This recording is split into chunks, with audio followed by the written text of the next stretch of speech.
Good evening, and welcome to Solidarity on Tap.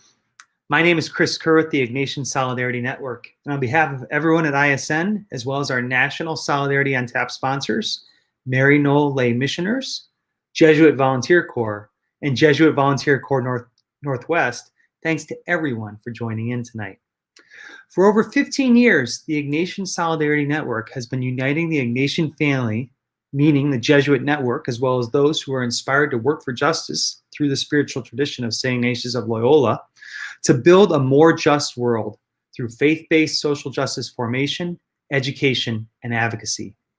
If you haven't already, please check out our website, ignatiansolidarity.net, and like and follow us on social media to get the latest advocacy alerts, educational resources, and much more.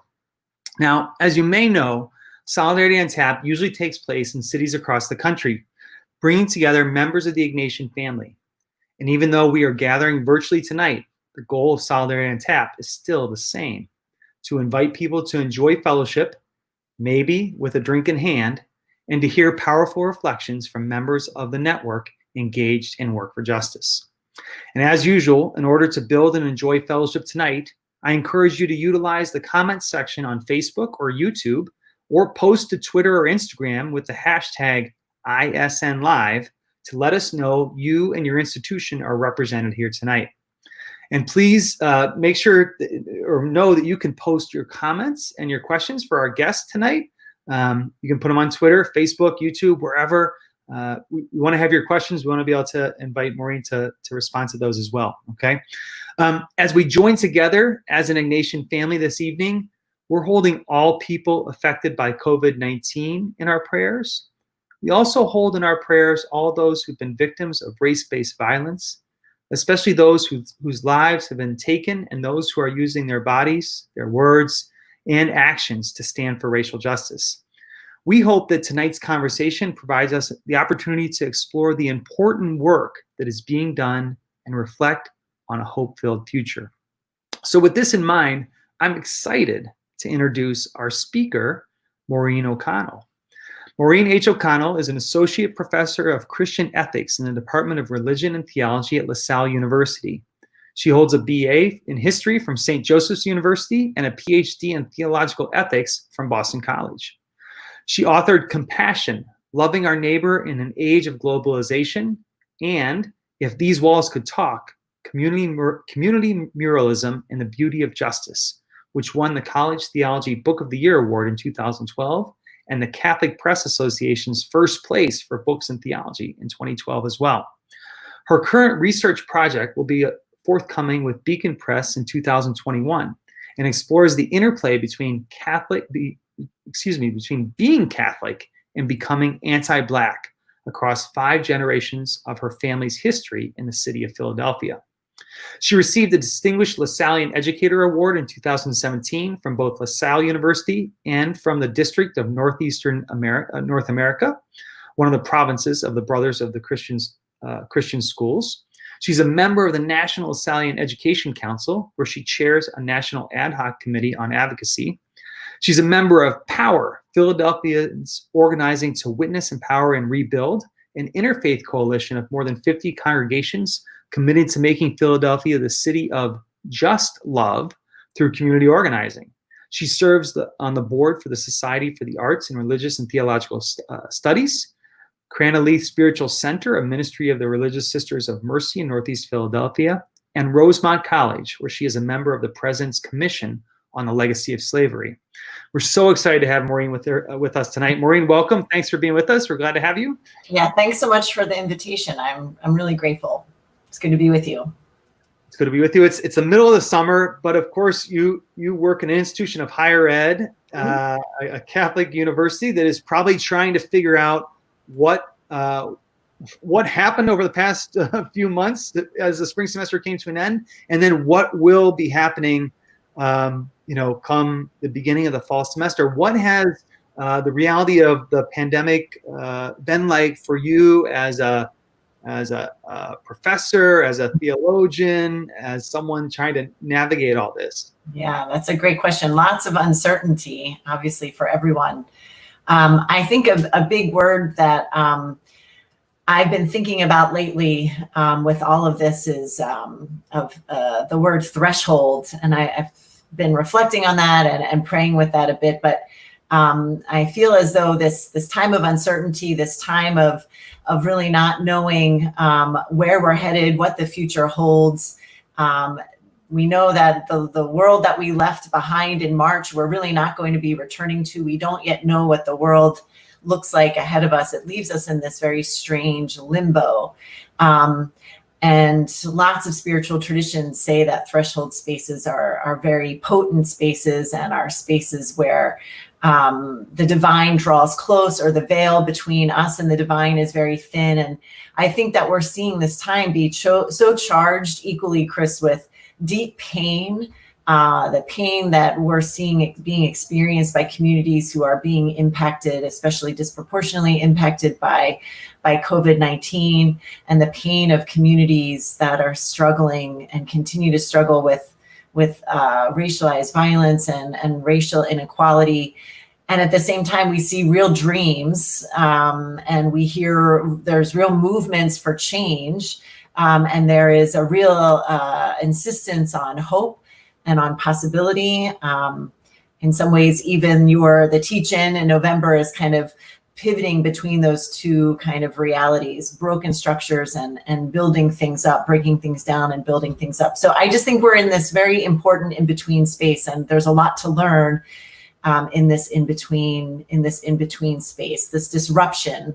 I think we need to really pay attention to what this time is trying to teach us, and people close to pain are trying to teach us in this time. So yeah, trying to figure out how to incorporate that into my courses in the fall. I'll be teaching online, which I've not ever done before, and so this is good practice right now. This is great practice. This is really great. This is great practice. I need a lot of it. But yeah, so I just think I think there's a lot to pay attention to. And speaking of that, in terms of paying attention, I always think about, in moments of crisis, I think that sometimes the most immediate needs get addressed, or the voices that are the loudest have their concerns addressed.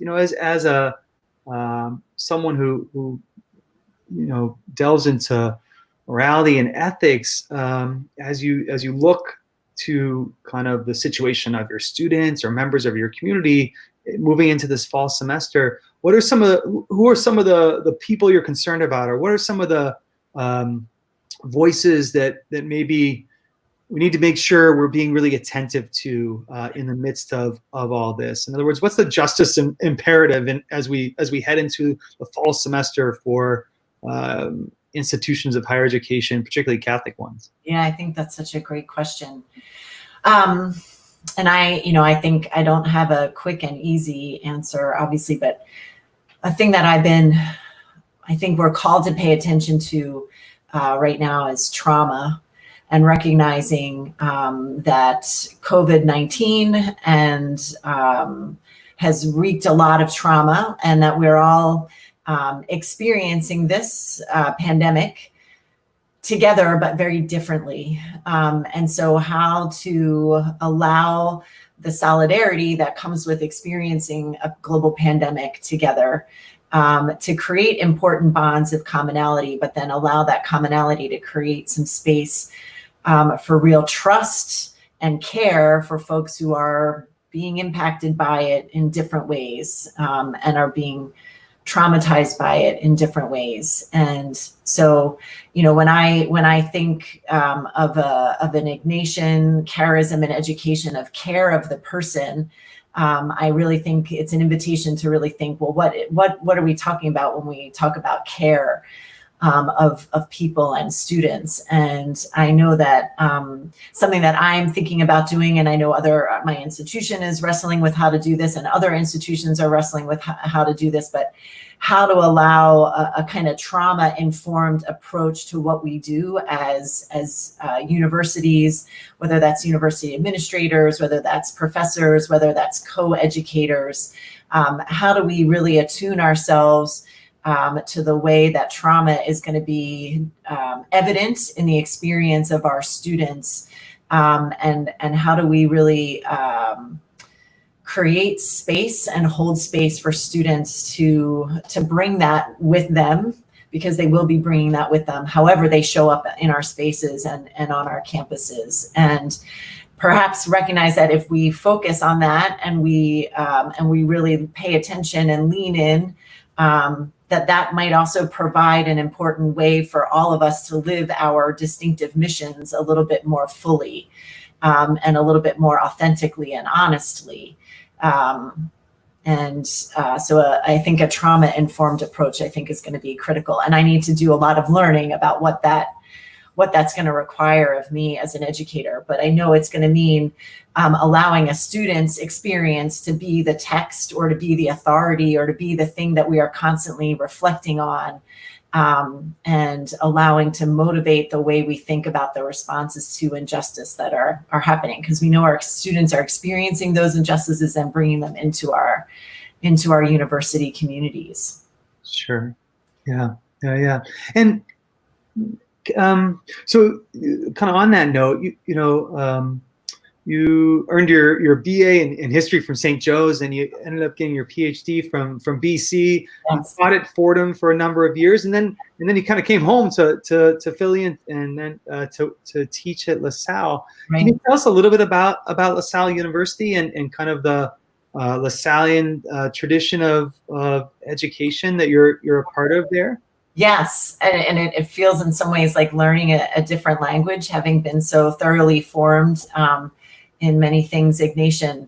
But I think there are some, obviously, I was talking earlier with Erin about the teach-in, because we're hoping to have a nice cadre of LaSallians participate in the teach-in again this year, and sort of see ourselves as cousins, right, in this Ignatian family.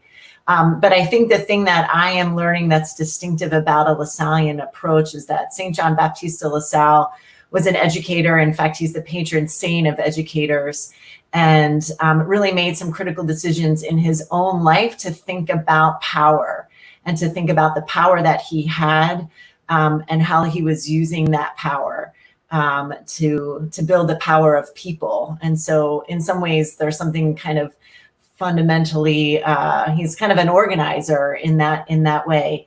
And there's a part of the charism that I find very rich, and I also feel as a real challenge to those of us who work in LaSallian context right now. And we understand solidarity in terms of something that the brothers call together and by association. And so that you are trying to create a sense of unity, not through uniformity, but through a shared commitment to a vision. And that vision is really animated by the mission. And so much like any institution in higher ed right now, we are really wrestling with what does that mean? And what does together and by association mean for an institution like LaSalle, founded in the 1860s in Philadelphia. There's a number of Catholic universities in the Philly area, but LaSalle is really one of the only that is fully in the city, and certainly closer to the center of the city, and has a very sordid past in thinking, or its relationship with communities of color over the course of its history in Philadelphia. So figuring out what together and association means, what it means to create a kind of unity, not through uniformity, and a kind of coalescing or coming together around a shared vision of who we are called to be, I think has been the work, and that work has been renewed. And we've heard very clear calls from our alumni, our young Black alumni in recent weeks have been very emphatic about the ways in which we've not lived up to that mission. And the work that we have to do, and their desire to work in partnership and in association to help bring that vision that John Baptiste de LaSalle had of education as kind of a source of empowerment and transformation, both for people and society. So there's a richness there that I'm really grateful and real challenge. That's great, and we're so excited to have the engagement LaSallian institutions in our work, whether it's the Ignatian Family Teaching for Justice or other ways. So it's really exciting to have a vision of the Ignatian family that is rooted in the Ignatian tradition, but much goes beyond just the Jesuit network. So we're really grateful. It's been neat. Yeah, we're appreciative of your welcome. Yeah, and excited for the potential for that. Speaking of the Ignatian family, we have a number of folks who kind of have been doing some shout outs here of saying where they're from and things like that. So I want to make sure we recognize them. Cecilia Gonzalez Andreu, who's a faculty member, a theologian, a fellow theologian at Loyola Marymount University. She says presente, so welcome Cecilia. And then Jeannie Anderson West, who's a parishioner at St. Ignatius Parish in Sacramento, California. Welcome, Jeannie. Great to see you. Mary Kay Kenny says hello from Columbia, Maryland. Welcome, Mary Kay. Angel Rodriguez is a Loyola University Chicago alum, class of 20, and a rising Christopher High School Chicago Jesuit volunteer. Welcome. Thanks for being with us. Karen says hello from the Maryknoll Lay Missioners here in Elk Ridge, Maryland. Welcome to Carol and Chuck Moran, who are here with us, and also welcome to Justin White, who says hello Ignatian family, and hello Maureen, good to see you and hear you. Philly pride, he says, of course a native of Philly. And Lupe says hello from Maryknoll, New York, and give us a shout out for the Maryknoll Lay Missioners, who are excited to have it with us tonight. So now, Maureen, you've got this this book, another book circulating here, set to be published in 2021 next year. And the working title, Being Catholic, Becoming Anti-Black, 5 Generations of Entanglements with the Color Line in Catholic Philadelphia. Can you tell us a little bit more about it? What stories the chapters are going to tell, things like that? Yep. No, thanks for that invitation. It's really one of the reasons I ended up leaving Fordham, which was very difficult and hard to do because it was such a great, vibrant community there and great department. But I felt very strongly a pull to Philadelphia, and I think it was because this story was kind of brewing in me and needing to be told. But really, it's an attempt to answer the question that I have found myself asking myself in classrooms, specifically when I'm teaching about racism or in courses dedicated to racism. And I'm often struck by the moments of impasse that we reach in the class, and how my experience, I don't think, is that much dissimilar to the white suburban students that we educate at LaSalle, sort of being flummoxed or surprised or uncertain or not really knowing what to do or where to go or how to move forward when there's a kind of moment of conflict or tension in a classroom around race, and the ways in which Black students or Latino students have a very clear sense of what's going on, have a clear sense of history and where they've been, have a clear vision of justice and where they want to go. And I just found myself asking, how is it that I, a product of Catholic education, mostly in Philadelphia, but then with a dash of Boston thrown in, how is it that with my eye trained on ethical questions and so rooted in Catholic theology,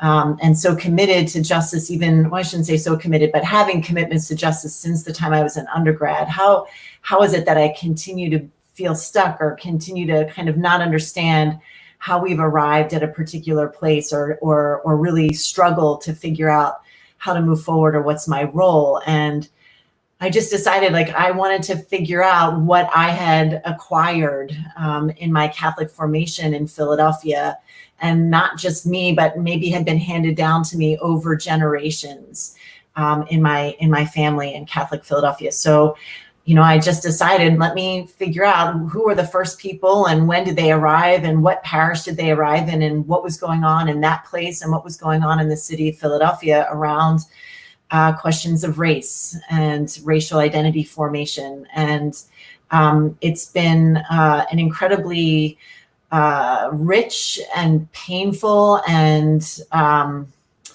lamentable and also liberating process, that chapter by chapter, parish by parish, beginning in the 1820s and moving up until me now in my parish and here in the city. just to see the way in which my Catholic identity, a portion of my Catholic identity I initially thought was just about becoming white and being white. But doing this research, I realized that's really not accurate. And some other scholars kind of in their own work helped me see that, no, it wasn't just that we were Catholic and became white. My people, when they arrived, became from Ireland and from Germany and from Poland. They became anti-Black, and that the church was part of the process of that becoming anti-Black, was part of the source of that anti-Blackness. So it's really just an attempt to sort of face my own history, which is, I don't think unique to my family. I don't think is unique to a city like Philadelphia. I know for sure that there would be similar family tales that could be told about Chicago or about New York or about Boston or about Charleston. And an attempt to be very honest with that history, and to remember it in a way that allows a different way of being in the present. And so I've been working on it for 3 years now, and it's been a spiritual journey. It's been an intellectual journey. It's been a journey in history. It's been a journey in family lore, but it's also been a very painful history. And one that has really opened my eyes to the way in which, if we want to invoke the missions of our institutions and the Catholic identities of our institutions as things that motivate us and call us to justice, if we're not aware of the way in which those same missions and institutions and that same Catholic Church in the United States was engaged in, in racist practices and in racist policies, then we're not doing this with our eyes wide open, and we're not doing it in a way that is going to allow us to be, us meaning white Catholics, to be the kind of accomplices we need to be in racial justice work. So yeah, I know that was a lot there, Chris, but yeah. That's interesting.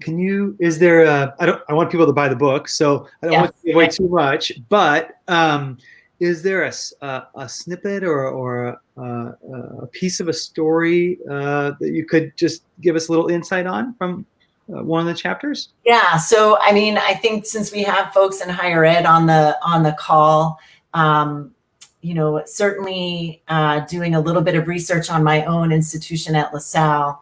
I was in the Philadelphia Archdiocese archives looking at Cardinal Dennis Doherty's papers, or some of his papers, and he was a very influential and big cardinal here in Philly, but in American Catholicism is a huge figure from the 20s up through the 50s, the early 50s. And in reading his papers, came across a letter that was written by a woman on behalf of the Federated Catholics of Philadelphia, asking him to follow up with the president of LaSalle University, who was refusing to admit to Black Catholic graduates from West Catholic, which was a high school that the Christian Brothers helped to run in West Philadelphia. And this was in 1937. And very clearly spelling out the way that this policy seemed to be an informal policy, because it wasn't necessarily written anywhere, but the Federated Colored Catholics in Philadelphia were bumping up against this in a couple different institutions and saying, this is not Catholic. How can we claim to be, how could LaSalle claim to be a Catholic institution and deny admission to these two students?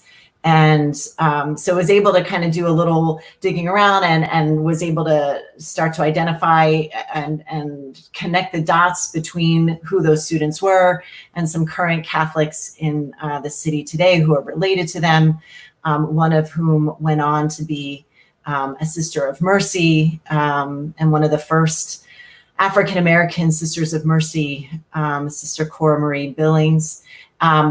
So just to say, thinking about that and discovering that and thinking about that history in the context of questions that we're asking today about admissions and questions that we're asking today about access to college, and the way that a lack of access to college for Blacks in the city of Philadelphia, for Black people in the city of Philadelphia, has had a long-lasting, an intergenerational economic impact on those folks, and is something that then the descendants of those folks who were initially, denied admission now bring with them to try to navigate our still very predominantly white cultures on our campuses. And again, I don't think that this would be unique to LaSalle. I would suspect that most of our institutions, if we were to go back and look at institutional practices and policies, whether they were written or whether they were sort of unspoken, we can see, I would suspect we'd see a cross current of a sense that Black people were not smart enough, were not good enough, were a problem in some way, would be a problem in some way for the institution. And Ibram Kendi has helped us learn in his own work that thinking in any way that Black people are deficient in and of itself is an expression of anti-Blackness. So that would just be one example of a Catholic institution that I am now connected to with that kind of history. And so what am I called to do? How am I called to wrestle with, face that, address that, move forward from that history? So that would be an example. Sure. And of course, the book will come at an interesting time. The Archdiocese of Philadelphia just welcomed their first Bishop of color, right? Nelson. Yes. Yes. And so kind of interesting time to talk about race. Yep. And it will be. Yeah, it will be.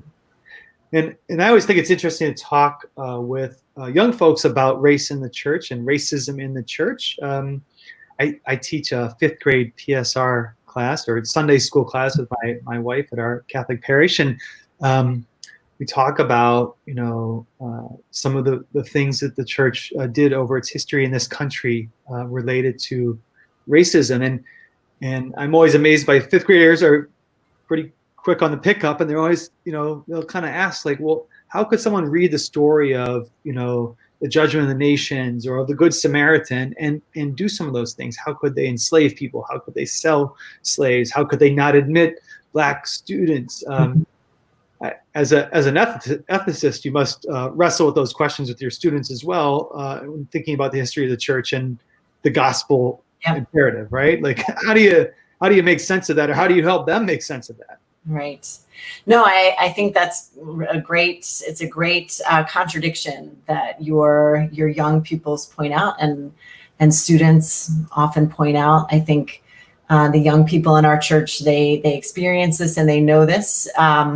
And I think some of the work that a number of folks are attempting to do in Catholic circles is to really name the way in which the Christian church, for sure, and the Catholic church as well, help to craft white supremacy, and the way in which white supremacy then distorts, becomes a way of distorting everything about our tradition. And there are some scholars of critical race theory who call white supremacy a kind of witchcraft, and that Christian churches in the United States were really skilled in brewing this kind of witchcraft of white supremacy. So like any idol that distorts and dehumanizes, the folks who create the idol and worship the idol instead of worshiping the one true God. I think we could say that's kind of what we're reckoning with right now in our current climate. I think that we're seeing that. I think that we're seeing the ways in which white supremacy and Christianity have always gone hand in glove, and to support ideas about the superiority, the cultural superiority, the political superiority, the intellectual superiority, the institutional superiority of white people and white institutions. And so the challenge is to really name that for what it is and start to dismantle that, and recognize that there's also always at the same time been another theology, another way of reading texts, another way of being church, another way of envisioning God, another way of envisioning what it means to be community, that's always been right there and unfolding in parallel with that theology of white supremacy, or of Christian white supremacy. And to find that and to dig into that, and to recognize that that can be the source of much needed change and much needed liberation, because it has in it the tools, the spiritual resources, the intellectual resources, the community building resources, the hope resources, the ability to imagine, the ability to be in community precisely when your communities are deemed less than or unworthy or dangerous or not worthy of citizenship. So yeah. Yeah. I don't know if you're gonna be able to pull that off with the fifth graders. I'm still struggling to do it with my own self. So right. It can take a long time to unpack, but Yeah. I just think it's important to name the way in which Christianity has worked very closely to sanctify, to sanction, to bless white supremacy. And that we've got to, that's part of what we have to wrestle with, I think, as white people in our faith traditions. Yeah. Good. I want to come back to this in a second, but I want to make sure that we get a chance to thank our sponsors and make a few announcements. And I also want to recognize a few other folks that have joined us, and we'll come back to kind of looking at the way that Catholic higher ed is addressing racism when we return. So you got a chance to take a little break, Maureen. Before we go, we have Taylor, who's I think a former student of yours, a LaSalle 2020 grad. So says hello from Delaware. Thanks for joining us, Taylor. And then hello from the folks in Seattle University Campus Ministry Office. Thanks for joining us tonight. So we're grateful to have all of those folks with us. Now, before I share about our sponsors, I would like to mention a few ways to connect with the Ignatian Solidarity Network in the coming weeks. I want to tell you a little bit about some racial justice programming we have coming up that connects with a lot with what Maureen has been sharing. From July 10th to 19th, we invite you to join our Novena for Racial Justice via text message to unite with the Ignatian family in prayer and action. In the Catholic tradition, a novena is an ancient form of devotional prayer over a period of 9 days for a specific intention. And so we'll be focusing that prayer over those 9 days on racial justice and racial equity. And you'll get invited into that via text on a daily basis. So we hope you'll join us and pray with us during that time. On July 16th, from 3 p.m. to 4:30 p.m. Eastern, we'll host a program called A Parish Journey for Racial Justice and Equity, where you can join with lay and ordained leaders from churches across the U.S. to explore ways to bring racial justice work to life in your parish through reflection, conversation, prayer, and action. And in addition to those opportunities, we'll be hosting a 21-day Ignatian Racial Equity Challenge, which will be a 21-day email campaign that will provide daily resources to learn, pray, and act on a variety of issues related to racial justice and equity. The campaign will begin on July 20th and end on August 9th. And registration and information about all of these events can be found at IgnatianSolidarity.net, our website, or you can go to igsol, that's igsol.net/racial-justice-programming. So we hope you can join us for one or all of those opportunities. Also, you can be part of the first ever virtual Ignatian Family Teach-In for Justice. Like many things in the world, the teach-in has gone virtual this year, so you can join the largest annual Catholic social justice gathering from a screen near you. It will take place, the teach-in, from October 19th to 26th of this year. And additional information and the link to registration can be found at IgnatianSolidarity.net/IFTJ. Also, we'd like to invite you to take action tonight. You can join ISN and our partners at the Jesuit Conference's Office of Justice and Ecology in calling on the U.S. Senate to take immediate action to address the social sin of police violence through very needed federal police reform legislation. You can take action right now by taking out your phone. Hopefully you're not watching us on your phone. That'll make it tougher. But take out your phone and text the word reform, R-E-F-O-R-M, to 202-800-1541. Again, that's reform to 202-800-1541. You'll be directed to an action alert where you can contact your U.S. senators right now. Okay. And now let me tell you about those sponsors, our national sponsors of Solidarity on Tap. First off is the Maryknoll Missioners, who work internationally with those at the margins for a more just, compassionate, and sustainable world. To learn more about their work, join their Meet a Missioner Monday live streams on their Facebook page every Monday at 11 a.m. Eastern Time. Secondly, the Jesuit Volunteer Corps, JVC, which is a full-time volunteer program that works for social justice while exploring spirituality and faith through a framework of Catholic Ignatian values for individuals between 21 and 35 years of age. You can learn more about JVC at jesuitvolunteers.org. And finally, JVC Northwest, which is focused on the core values of community, simple living, social and ecological justice, and spirituality and reflection. JVC Northwest is a national direct AmeriCorps program serving in 24 locales across Alaska, Idaho, Montana, Oregon, and Washington. And you must be 21 or over to be eligible for JVC Northwest. And you can find out more at jvcnorthwest.org. Now, if you like this conversation this evening we're having here with Maureen and want to share it or watch it again, don't worry. The video recording, as well as all of the Solidarity on Tap video recordings, are available at ignatiansolidarity.net or on our YouTube or Facebook pages. So make sure you check those out. Also, if you enjoy Solidarity on Tap, please consider giving a gift to sustain the work of the Ignatian Solidarity Network. You can do that at ignatiansolidarity.net/donate.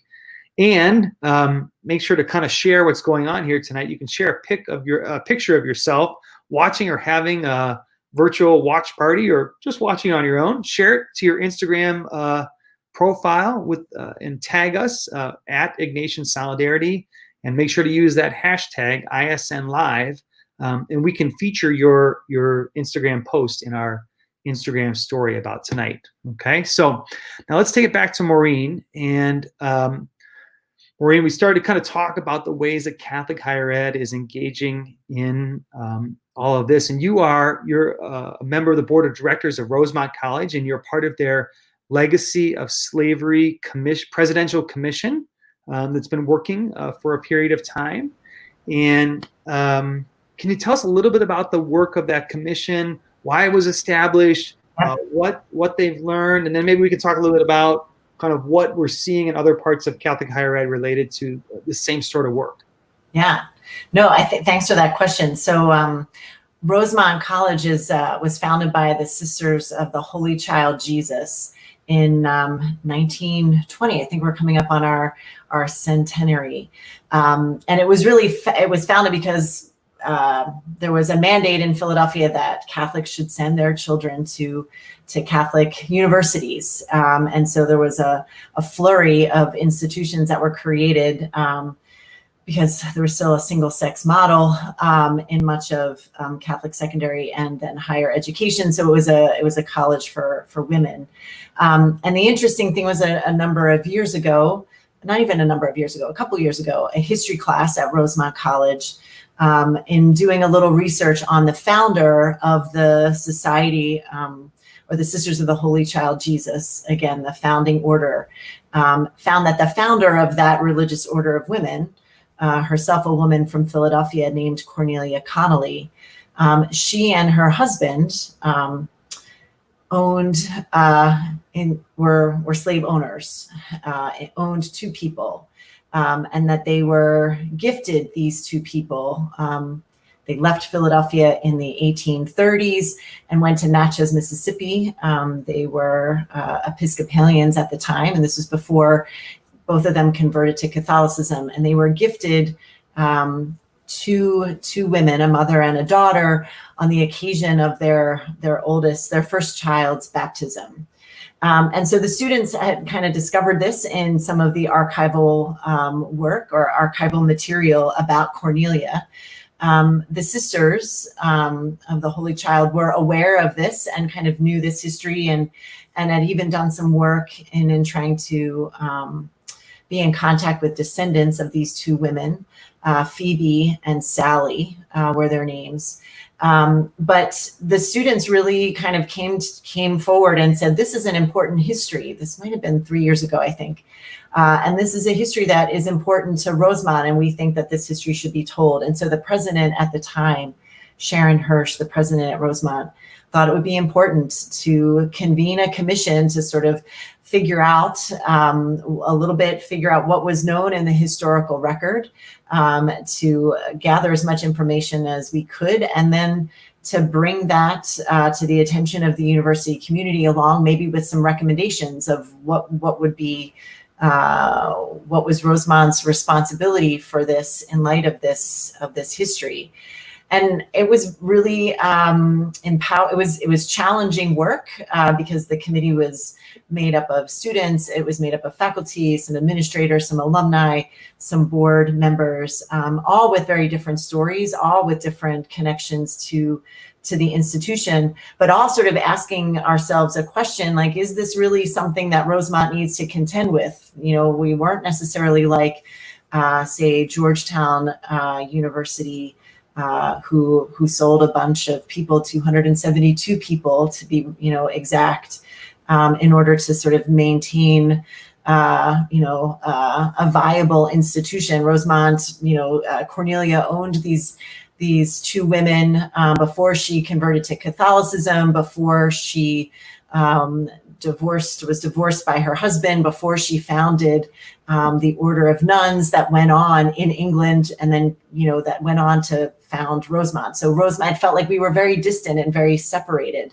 What was really Rosemont's task or Rosemont's responsibility? Was there really a legacy at all of slavery?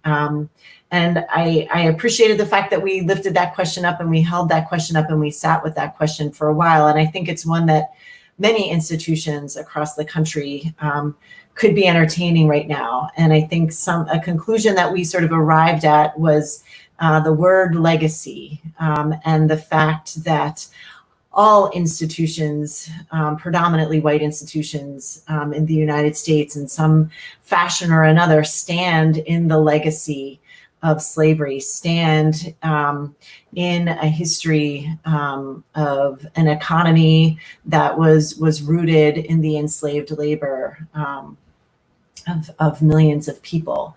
And it helped us also to really be able to wrestle with some language that I have found very helpful coming from critical race scholars, and in particular, Dr. Katie Grimes at Villanova University here in Philadelphia, thinking about slavery, not so much in terms of the aftermath of slavery, but that we're living in the afterlife of slavery.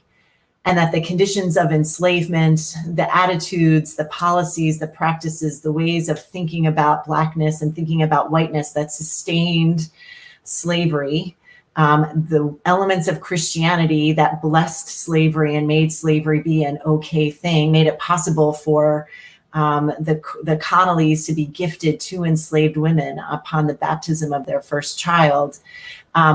Those attitudes, those practices, that culture, we also live in the afterlife of that as well. And that we have to turn and face that very squarely.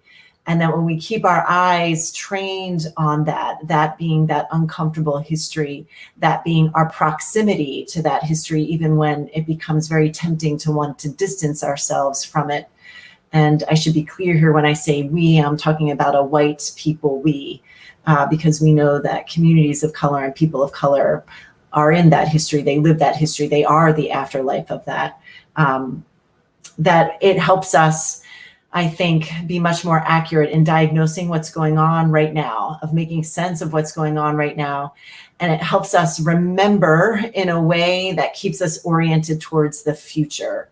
And I really like that combination. Remembering forward is something that peace builder John Paul Lederach has done some poetic writing about, that we remember forward. We remember this so that we can build a different future, so that we can imagine or envision something radically different than what was. And if we don't, I think if we don't really honestly face our histories, we're not ever really going to move beyond them. We're not ever going to disrupt their afterlife. So it's been really a rich work. Members of that commission have since been in touch with one of the descendants of these two women. And we've had an initial conversation with her, and have been very much informed by the work of the Memory Project, the ongoing Jesuit Slavery Memory History Project, and being very intentional with how we go about excavating this history, recognizing that we're really talking about the lives and the stories of real people, that they're not just names in transactional ledgers, they're not just names in wills, they're not just names that show up in Jesuit papers or in Connolly papers. They're actual people, and their descendants are trying to flush out and make connections and complete their own histories. So how do we do that in partnership with those folks, and how do we let those folks tell us what accountability means and what accountability calls for? And so I think that it's been really tremendous to do that work. And again, I think Rosemont is in some ways a model, because again, the temptation to distance ourselves from that history is very real, but Rosemont is really turning and facing it. So it's been very rewarding work. Yeah, and I think there's a lot of that history to explore, right? I mean, we can look at slaveholding of the 18th and 19th centuries. But also the reality is that we have a U.S. Congressman, Representative John Lewis, who just yesterday tweeted out a picture of himself in a police lineup. The tweet was, 59 years ago today, I was released from Parchman Farm Penitentiary after being arrested in Jackson, Mississippi for using a so-called white restroom during the Freedom Rides of 1961. Right? We have in very recent times people who can vividly remember the realities of segregation, the realities of Jim Crow laws, realities of lynching. One only has to go to Montgomery and visit the lynching memorial and look at the dates and the locations of where people, Black people were lynched well into the 50s, public lynchings, a history of public lynching. So there is so much history we need to reconcile with. Yeah, and I think that word is important, that word reconcile, and part of what I've been trying to do in my own writing and my own reflecting is to really think about, what do some of these words that are very familiar in the Christian lexicon or the Catholic lexicon mean, and how do we not allow them to be things that smooth over rough edges, or things that move too quickly to comfort us, or don't allow a disruption to continue to evolve. So, things like reconciliation, things like forgiveness, I think we just have to continue to be very careful about how we're using those. And an idea that I'm trying to lift up in this book is that perhaps before white folks get involved in racial justice work, we've got to do some racial mercy work.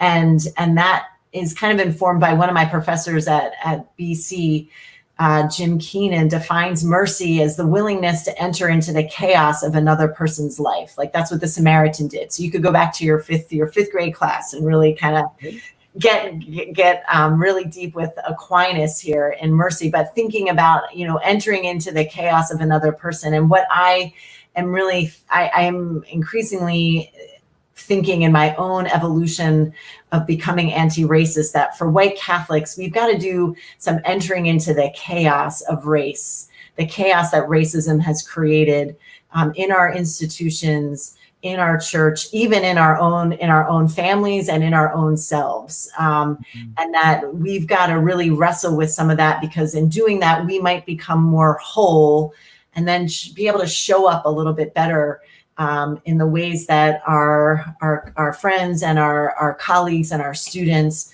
and our fellow parishioners of color need us to do, right? They need us to show up as whole selves. Otherwise, we're going to end up hijacking things, and our comfort levels will set the limits, as Brian Massengale says, of how far this can go.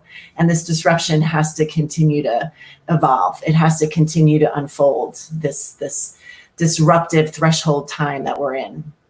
Yeah. And on that note, I want to get to a question that someone shared. This question is from Karen. They're having a watch party, I think, and Marianne Donahue Lynch says hello. And, yes, and Maureen, she's been to the teach-in, Marianne Donahue. Excellent. And the question is, what do you suggest as a first step for individuals? So we talked a little bit about ways institutions are responding, the church, higher ed institutions, but what about for individuals? What can be some of those steps that we take to more deeply reflect on the realities of racism, racial inequity in society, and that history that you talked about? Yeah, thanks, Marianne. This is really good. I think that some good, deep spiritual reflection and recognizing that contemplation automatically is connected to or should animate action. So this is not to say that there shouldn't be some action. But I think I'd invite the white folks who are with us this evening to really perhaps figure out, find some resources for doing an examen. I know that the ISN has some resources around doing an examen on racism. But I think if we can do in this time, if we can do some inner spiritual work, thinking about the ways in which white supremacy has also messed with us. White supremacy has not allowed us to live up to and in our fully divinely created image of God. It impacts our ability for empathy. It impacts our ability for courage. I think if we could spend a little bit of time reflecting on that, maybe thinking about the intersection of anti-Blackness and Catholicism in our own stories, in our own family stories, in our own personal stories. It helps, I think, us be motivated to do this work in a little bit more of a self-interested way. And I think it makes us then show up in a less in the wanting to do good or be good, or in that charity impulse that runs so deep, I think, for so many of us who are white and Catholic. And it really says, no, I want to be engaged in this work because it's not good for me either. And it's not good for the tradition that I love or the institutions that I'm committed to. And most importantly, to the people that I'm called to be in solidarity with in those institutions whose experience is different from mine. So I think before we jump into action, spending some time in some deep contemplation, and again, Chris could probably point us to some ISN resources to assist with that. And I know that you, Marianne, in the LaSallian world are working to develop similar resources that we can use, the charisms that animate our institutions to do some of that deep critical soul searching. Because I think that again, will help us perhaps show up in different ways for the action that this time requires of us.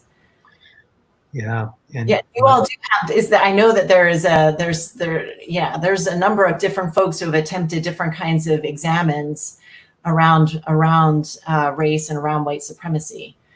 Yeah, and particularly, so one that's available on our website is specifically for white people, right? Coming with a unique perspective to do this important reflection. So, and I was thinking too, a couple weeks ago we had a virtual prayer vigil in the Ignatian spiritual tradition, focused on lamenting racism and for racial justice. Mm-hmm. And one part of that vigil was a litany Mm. the names of Black men and women who have been killed at the hands of police and other law enforcement Yeah. over just the past few years. And it took us about 19 minutes to go through those names. And it was powerful. And one of the things that amazed me was just the time it took, and we connected it to our tradition of saying presente after the names that began at the gates of Fort Benning, calling attention to those who were killed by graduates of the School of the Americas. And so, and I remember being much younger down at those gates and lamenting Mm-hmm. how many names there were. Mm-hmm. How long we processed to those gates, and here we are again, the same thing, but of course much more challenging when it's in your own country. Right? Yeah, yeah, or in your own backyard or in your own institution. And I think that's the thing, Chris, the closer we can bring it. I think that was the thing that I was surprised in my book, is how close all of my folks were to witnessing this kind of pain, witnessing this kind of violence, witnessing this kind of dehumanizing anti-Blackness, so close to it. And clearly learned the skills to cope with that, clearly learned the skills to compartmentalize that, clearly learned the skills to sort of negotiate that away, and at the expense of the capacity to lament, right? So I know that I've inherited a limited capacity to lament at the pain of the world, because that is just the residual impact of multiple generations of learning how to distance oneself from something that we're all so close to all of the time. So yeah, I think another thing that I would add, and I say this because Cecilia is with us, but I think the arts are really critical right now. I think so. Something that we can all tap into is creative expression that is bursting forth in so many different forms right now, and in so many different mediums. And I think again, it's something that can help break us open, help those of us who have the privilege and the power to remain vulnerable in these moments to become undone, and to become vulnerable. Because again, I think that is something that is critical for the kind of solidarity this moment calls for. And if I'm very honest, it was the book that I wrote about the murals, that actually the muse for the book that I am working on or just finishing now came to me, because I was encountering all of this art that family members were telling me was done in communities that they, family members used to live in, great aunts and great uncles and great grandparents, and asking these questions of how did we get separated from these spaces? And more importantly, what happened? How do we get separated from the people who have lived in them since and live there now? And that separation is a gaping wound that we've got to work on. We've got to work on repairing. And it was the art that called my attention to that and invited a different kind of response. So I think I'd recommend that too. Yeah. One more question before we go. I wanted to kind of get to some of the intersectionality of these issues. And Cecilia actually posed a question, said, would you link our problems of racism and immigration together? So what is we talk about the intersectionality of racism and other issues that the church is engaged in, that society is struggling with, yeah, that's a great question. It's a great question, Cecilia. And I think it's an important one. And I've had a lot of folks say, and keeping your eye trained on this question of anti-Blackness, or this reality, not even question. I don't mean that is up for grabs. And keeping your eye on this reality of anti-Blackness, don't become blind to many other forms of race. And you know what I think, an idea or a theme, another theme, in addition to proximity, that kind of kept coming to me in doing the research for the book, is an idea of belonging and who gets to belong. And that is, it's a human question. It's certainly very much an American question, but I think it's also very critically an American Catholic question. And the way that I have, in looking at the history in the Archdiocese of Philadelphia through the lens of my family, or the parishes my family were in, that was a question that was one of high anxiety, and created attitudes and policies and procedures of otherizing in order to create a very false sense of belonging, an ephemeral sense of belonging for some folks. And so I would, for me at least, I see that thread of deciding who gets to belong and who doesn't get to belong, and that whiteness somehow automatically implies an inherent kind of belonging as being a thread that would connect what we're seeing happening with racialized violence and the violence that immigrants continue to face, the ways that we're hypervigilant about all different kinds of borders, whether they're literal or figurative. A lot of that preoccupation with belonging to space and maintaining space and who belongs and who has access and who doesn't is the thread of that being a preoccupation of white people, I think, is something that would connect those two. And again, a question for us to think about in our institutions, because again, that notion of together and by association for LaSallians, or that idea of solidarity for folks in the Ignatian network, like who's deciding who belongs?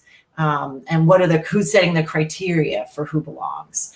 Are those things that are narrowly defined, and let's take a look at how we're defining those things and challenging some of those definitions. Yeah. Yeah. Yeah. Yeah. This is what the sparkling water is just not cutting it. It's not. Yeah. Well, Maureen, we're out of time, but I just want to thank you so much for this conversation and for your continued work in the classroom and at the typewriter or whatever you write on, and as you work to complete that book, and we're so grateful for that, and grateful for your the time to be with you tonight, and so thank you.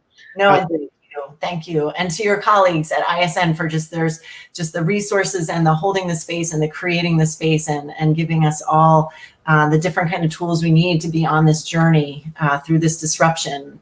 I think has been tremendous. So thank you for that. Thanks. And again, if you enjoyed tonight, you want to share it with someone else or watch it again, don't worry. It's available at ignatiansolidarity.net or on our YouTube or Facebook page. I also want to say we had a number of questions that got shared with us we weren't able to get to, and a number of folks that shared that they're with us tonight. We weren't able to shout them out. But thanks so much to everyone for being with us, for your comments, for your questions, for your presence. We're so grateful to have you as part of the Ignatian family and the Solidarity on Tap community. So thank you, everyone, for joining us. And we look forward to having you in 2 weeks. We're excited to welcome Chrisanne Valancourt Murphy, who's the Executive Director of the Catholic Mobilizing Network, to learn about their work on the death penalty and restorative justice. And then we have some other upcoming dates for Solidarity on Tap later in the summer and into the fall. So thank you and have a great night.